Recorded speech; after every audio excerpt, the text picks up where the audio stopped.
Hello friends, welcome back. In previous video, we had discussed about macroeconomics and goods. If you missed those videos, link is given in the description box. If you have not subscribed to my channel, then please click subscribe button and press the bell icon.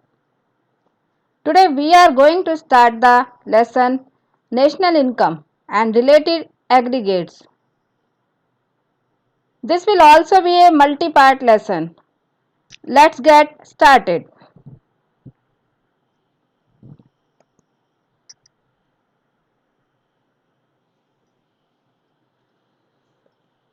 National Income Accounting.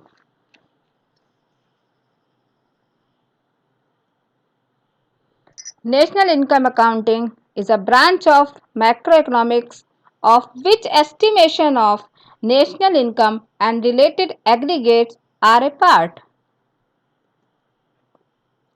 National income and related aggregates are basically measures of production activity.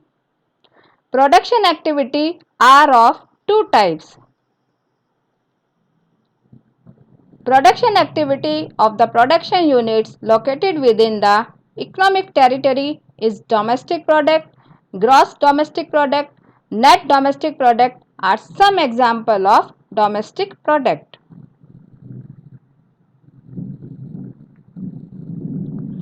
Production activity of the residents of an economic territory is national product. GNP, NNP are some example of national product.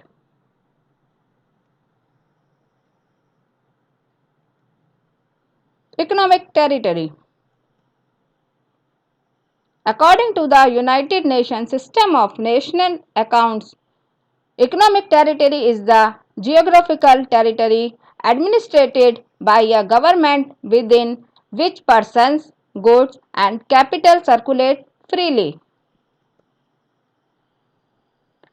The above definition is based on the criterion freedom of circulation of persons, goods and capital clearly. Those parts of the political frontiers of a country where the government of that country does not enjoy the above freedom are not to be included in economic territory of that country.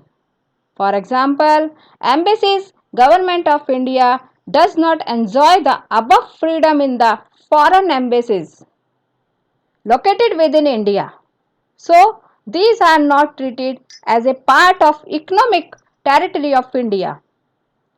They are treated as part of the economic territory of their respective countries. For example, the US Embassy in India is a part of economic territory of USA.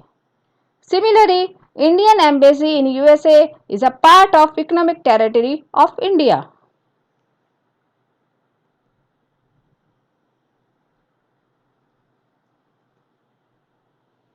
Scope of economic territory. The scope of economic territory is defined to cover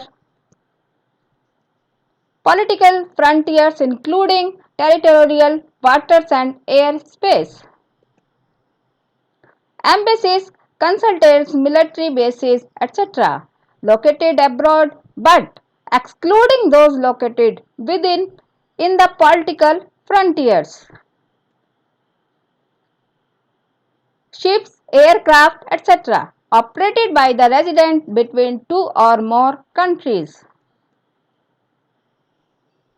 Fishing vessels, oil and natural gas rigs, etc. operated by the residents in the international waters or other areas over which the country enjoy the exclusive right or jurisdiction.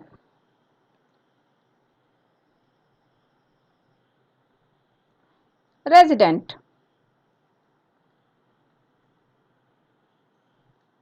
A resident, whether a person or an institution, is one whose center of economic interest lies in the economic territory of the country in which he lives or is located.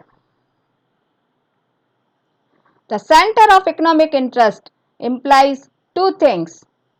First, the resident lives or is located within the economic territory, and second, the resident carries out the basic economic activities of earnings, spending and accumulation from that location.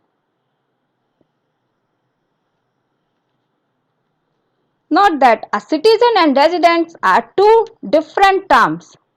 A person can be a citizen as well as a resident, but it is not necessary that a citizen of a country is a resident of that country.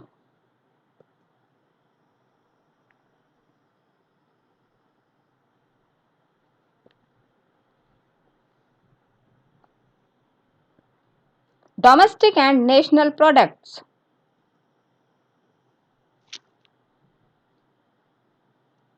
The concept of domestic product is based on the production units located within economic territory operated both by residents and non-residents.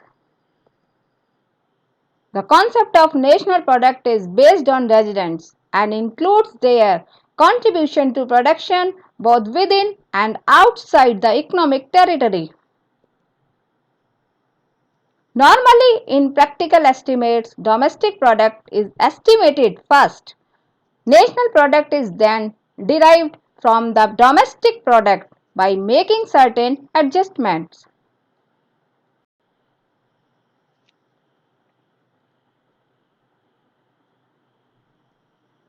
National product calculation.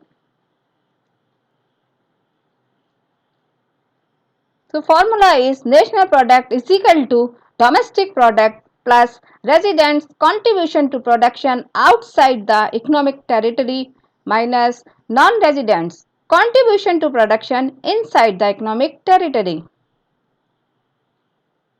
In practical estimates, the residents' contributions outside the economic territory is called factor income received from abroad. The non-residents' contribution inside the economic territory is called factor income paid to abroad. Therefore, national product is equal to domestic product plus factor income received from abroad minus factor income paid to abroad. Factor income received from abroad is added to domestic product because this contribution of residents is in addition to their contribution to domestic product. Factor income paid to abroad is subtracted because this part of domestic product does not belong to the residents. By subtracting factor income paid from factor income received from abroad, we get a net figure. Net factor income from abroad, popularly abbreviated as NFIA.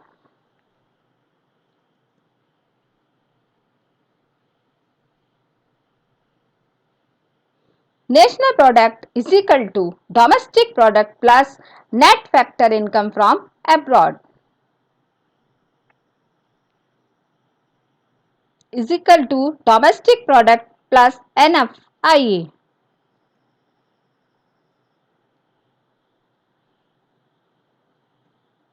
Net factor income from abroad NFIA. It refers to the difference between factor income earned by the normal residents of the country from the rest of the world in the form of wages and salaries, rent, interest and profits, and similar payments made to the normal residents of other countries within the domestic territory. Formula is net factor income from abroad is equal to factor income from abroad minus factor income paid abroad.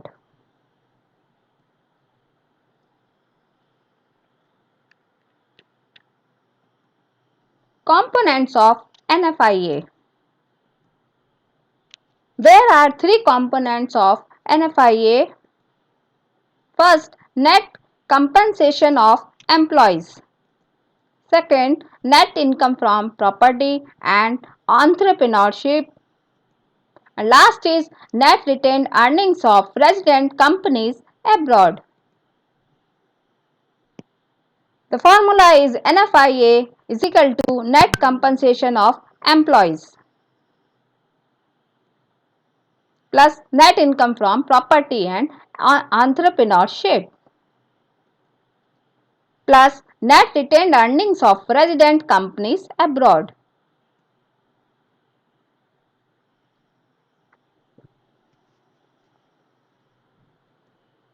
Difference between domestic income and national income.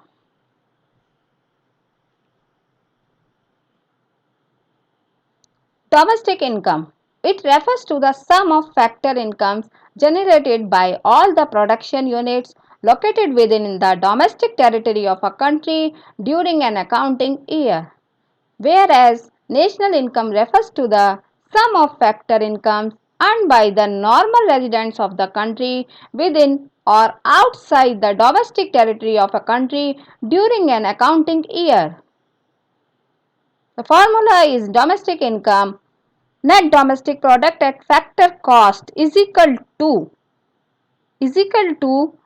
net national product at factors cost minus NFIA. It doesn't include NFIA. Whereas NNP is equal to NDP plus NFIA, but it includes NFIA.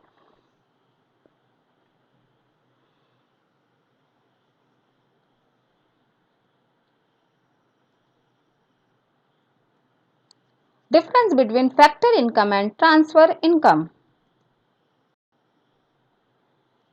Factor income refers to the income received by the factors of production for rendering factors service in production process, whereas in transfer income refers to the income received by recipients without rendering any productive services in return. Factor income is a bilateral in nature, whereas transfer income is unilateral in nature. Factor income is included in the estimation of the national income, whereas transfer income is not included in the estimation of the national income. Some examples of factor income are wages, rent, interest and profit, etc.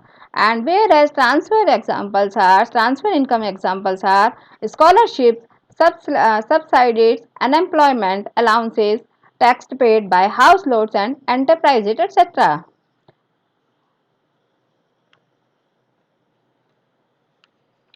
That's all for today. In next class, I will be taking topics investment, depreciation and national income aggregates. In order to receive notification for my next video, please subscribe my channel and give your valuable comments. Thank you.